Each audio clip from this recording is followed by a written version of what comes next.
The morning traffic was missed, but there would be lunch traffic and then the 5 p.m. grind. It was basically never-ending traffic, but there were tiny windows of time where it was slightly more tolerable. Knuckles had a project he was working on, and if he got home in time, he'd have all afternoon to work on it. He sat there in the cafe overlooking the water, determined to get his software disk. His vehicle was in sight, slathered with patriotic decorations. He was in the absolute heart of liberal territory, in one of the most liberal cities in the entire United States, but he didn't care. Knuckles didn't directly challenge anyone. He mostly minded his own business. Sure, he would look people straight in the eyes, but he never said much. He was average height, looked average enough, but what you couldn't see is that he was rock solid. He was a working man, been messing with steel his entire life, but that wasn't his passion. He didn't really have a passion. He was sort of just there. He'd float from one thing to the next with no real attention span. Something would seem awesome 1 second and then no longer priority soon after. This was his priority of the day. He usually always finished what he started, and he was going to get this software disk and key code right after they opened. He drank his completely standard coffee, which the barista had brought over to him. She didn't seem super enthused. Maybe they didn't make a lot of normal coffee. He didn't know. He made a mental note that she was young and mildly attractive, and then promptly forgot as he watched the people outside. He nodded to himself that his wife was way hotter, and went back to making sure nobody was taking special interest in his vehicle. He sipped his coffee. It wasn't too hot. His stomach grumbled and remembered that he hadn't eaten. He tried to remember if he ordered a snack, and he had. He got up to go back to the counter, and when he turned, he sent the barista flying. She'd been right behind him with his egg and bacon sandwich he had ordered. He got so focused that he hadn't been aware of his surroundings again. He sprung up and over to her and put his hand out to help her up. The whole cafe turned to look at them like he had just hit her on purpose. Instead of taking his hand, she held out his food, which she hadn't let fall off the plate. He took the food and set it on his bench that faced outside, and when he turned around, she was already up. "Sorry," he said painfully. She looked at him without saying anything, as if trying to figure out what she should do. It was getting odd feeling in the cafe. They both knew the hipsters in the cafe wouldn't do jack about it, but they could easily call people who would. "How's the coffee?" she asked. "Fine." He searched for her name tag, trying to not let his eyes wander with everyone's eyes on him. "Malaise. Thanks." "Welcome," she said, noting to herself that he said her name. "Enjoy your food." Knuckles nodded and sat back down. He felt like a total tool. He didn't hear her walk off, but he heard everyone else go back to their business. He didn't dare turn to watch her walk off. It would draw even more attention. Within a few seconds, he was watching outside into his vehicle again. He saw more people walk up. It looked cold. Everyone was bundled up. It wasn't freezing cold, maybe just above freezing. The glint everywhere illustrated that it had indeed been freezing overnight, which is why it was so dry, but it would warm up, and then it would rain, just like it did every day here. Someone opened the door to come in, and the door jingled. The salty air rushed in, trying to cool the coffee shop down, but somehow warming it instead. Knuckles noticed the guy had a weird posture. The guy had tunnel vision also. He didn't fit here. Neither did Knuckles, of course, but this guy was different. He wasn't making the right body language for someone who was here to buy coffee. He was here for something else. Was he looking for friends? Was he looking for a Wi-Fi password? Maybe the morning newspaper. Knuckles had the last one. Talked about a big storm coming. Had chuckled to himself that they were always talking about big storms and nothing ever happened. This guy wasn't looking for a newspaper, though. Maybe he wanted coffee grounds? The city had all started suspiciously growing crops all of a sudden. No, he didn't want grounds. The barista, Malaise, asked if she could help him, her voice sounding hesitant. He didn't like that sound in her voice. Maybe Knuckles had hurt her, or maybe she was worried about this dude. Either way, he didn't like it. In the blink of an eye, the guy lunged forward and grabbed the shop's tip jar and tried to make it for the door. Nobody did anything. Knuckles kicked a stool across the coffee shop, which intercepted the now thief. He tripped and slammed his face into the door. The tip jar and money flew everywhere. Knuckles rolled up his newspaper and into an improvised cudgel.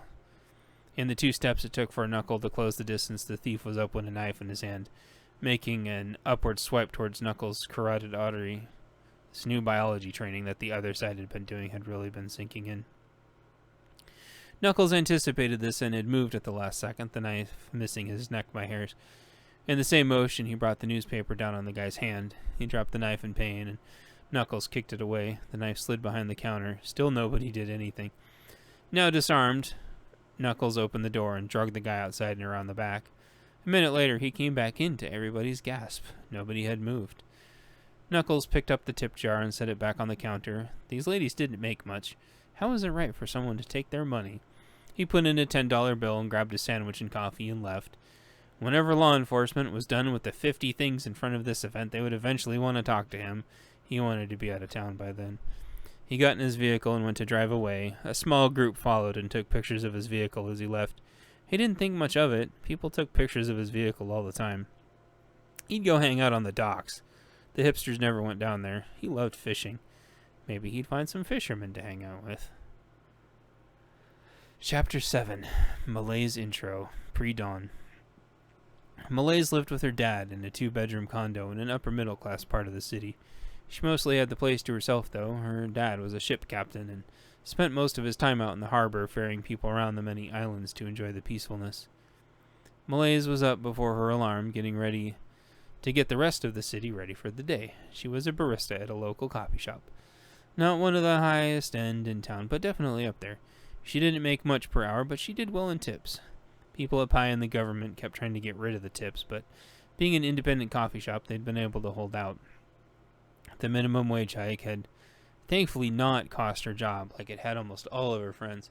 She ran the shop with a skeleton crew now. The staff included only her and the manager, and they had a part-time person that closed the shop. The part-timer was a personal friend of hers. They went to school and worked opposite hours, though, so they basically never got to see each other. But employment was employment. As she was getting ready, she felt like talking to her dad and was about to give him a call. She wondered what he was doing right now. Unfortunately, as she was scrolling down to his name to hit call, a call came in. It was her boss. Boss. Running late. Need you to open. Malaise. Okay, but you'll be there in time for the rush, right? Malaise heard some commotion in the background and the phone went dead. Her question unanswered. There wouldn't be time to call back and get this all sorted and still open the cafe in time. She finished getting ready and paused just before she left. She remembered that things were getting worse, and her dad left her some happy spray, as he called it. There were 2 cans. One looked like it was red and sticky, another one that had military or a SWAT look to it. It almost looked like a smaller version of a fire extinguisher. Malaise was nearly done with her degree in chemistry at the local university. Go dogs, she said quietly in her mind, and put a can in each pocket. She knew one had CS in it and would make someone's face involuntarily swell. It would close their eyes whether they wanted them to or not, and then they would start choking. If they were trained enough for it, the best or worst, depending on who, all it would do is clear out their sinuses. The other can was a sticky burning sauce that caused searing pain within seconds. Once the stuff was on you, there was no getting it off. She'd seen some videos, seemed pretty straightforward. She also heard of people not breaking the tabs or flipping up the safety, and thus the cans were useless. She'd seen other videos of people spraying themselves in the face, having it pointed the wrong way as well. Yet further videos of people spraying it on pizza and eating it as a fun but painful challenge. She'd worked enough in the labs at school to have all this figured out. You didn't want it in your face, and you didn't want it in the air between you. Likely she would use the fogger in crowds if they were rushing, and the gel if she had a specific target she could aim at. She put her hands in her pockets and felt them. They both had the same trigger mechanism. They felt good in her pockets. She felt a little more reassured. They only had 15 sprays or so apiece, which wasn't a ton. 15 sprays were more like 10 or so. Would be enough to get people away from an attacker or two, maybe a small group if the protests were thick leaving school tonight. She stopped by a mirror before she headed out, brushing her hair on the way, gave herself a look over and nodded, put some lip balm on and put it in her coat pocket and grabbed her coat and threw her day pack on that had her girl stuff in it and headed out. She stepped outside after making her way through the building, and it was cold. It was really cold, like wearing your socks and shoes instead of your boots, and then the wrong socks cold. She knew it wouldn't be safe to wear her boots at work, though, and the boss would frown on it. Malaise walked her many blocks to work. It was dark out, but the street lights marked the way. She made wide circles around each alley and corner.